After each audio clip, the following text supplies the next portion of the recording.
اعوذ باللہ من الشیطان الرجیم بسم اللہ الرحمن الرحیم۔ آج تھوڑی سی بات کروں گا پاکستان کی سیاست کے حوالے سے، اور ایک اہم ڈیولپمنٹ سامنے آئی ہے جس کے حوالے سے تھوڑی سی بات کریں گے۔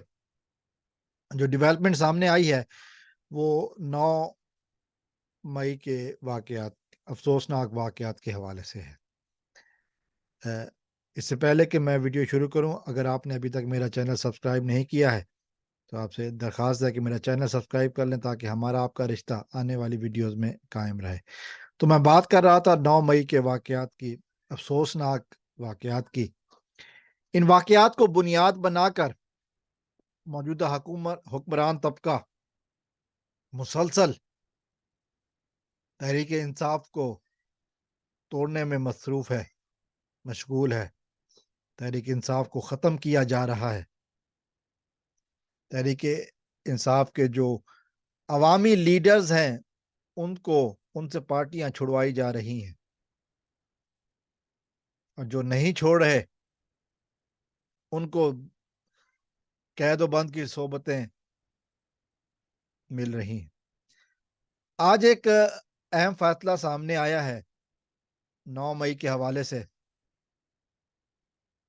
ڈاکٹر یاسمین راشد، جنہیں ہم جانتے ہیں کہ پنجاب کی وزیر صحت رہی ہیں جب عمران خان کے دور میں حکومت تھی پی ٹی آئی کی، اور خود بھی کینسر کی مریض رہی ہیں، کینسر کا علاج بھی کروایا، لیکن اس کے باوجود بھی سیاست میں سرگرم ہے۔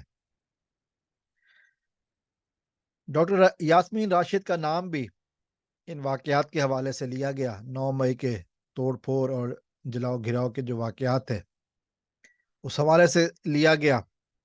اور پھر ہم نے دیکھا کہ کل خدیجہ شاہ جب عدالت میں پیش ہوئی، ان سے ان کی ذات کے حوالے سے سوال کیا گیا، انہوں نے جواب نہیں دیا۔ انہوں نے جو جواب دیا ہے وہ دیا ہے کہ ڈاکٹر یاسمین راشد کے لیے آواز اٹھائیں، ان کی طبیعت بہت خراب ہے، یہ انہوں نے کہا، خدیجہ شاہ نے۔ آج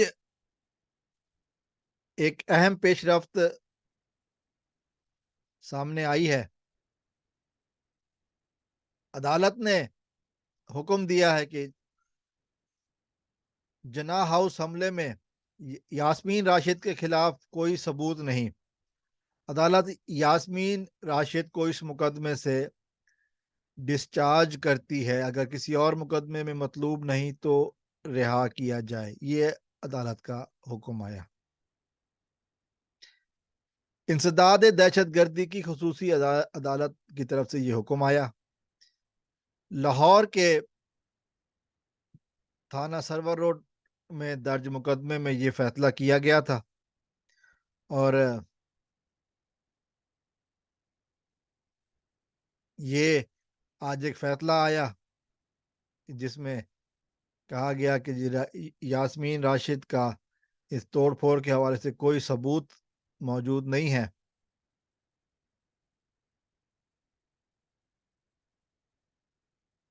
اس لیے ان کو رہا کیا جائے۔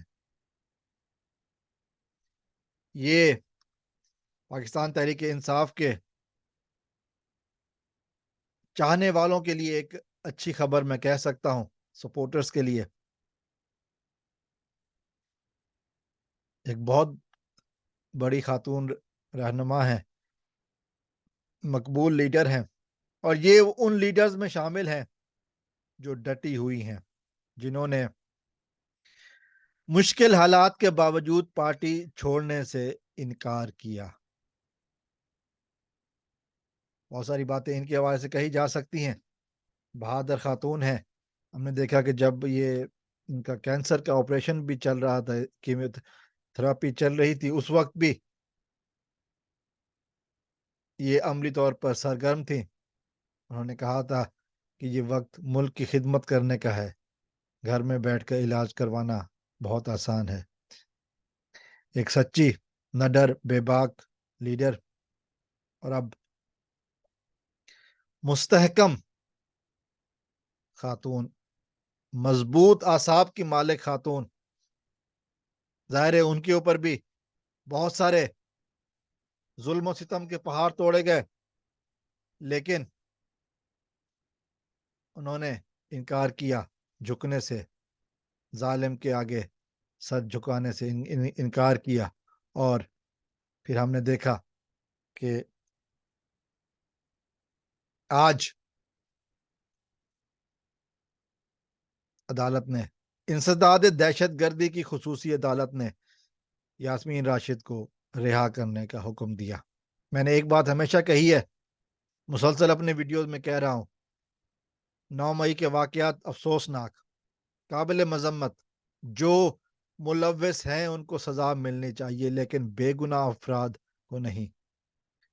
9 مئی کے واقعات، کور کمانڈر ہاؤس پر حملہ، ایک قابل شرم بات ہے، لیکن اس کی آزاد ذرائع سے انڈیپینڈنٹ انکوائری ہونی چاہیے، اور اس کے بعد پھر ملزمان کا تعین کر کے ان کو قرار واقعی سزا دی جانی چاہیے۔ بے گناہ کو نہیں پکڑنا چاہیے، بے گناہ کو سزا نہیں ملنی چاہیے۔ بہرحال آج کی اس ویڈیو میں یہیں تک، انشاءاللہ آگے کوئی اور اپڈیٹ آتی ہے تو اس موضوع پر مزید بات کریں گے۔ السلام علیکم ورحمۃ اللہ۔ پاکستان زندہ باد۔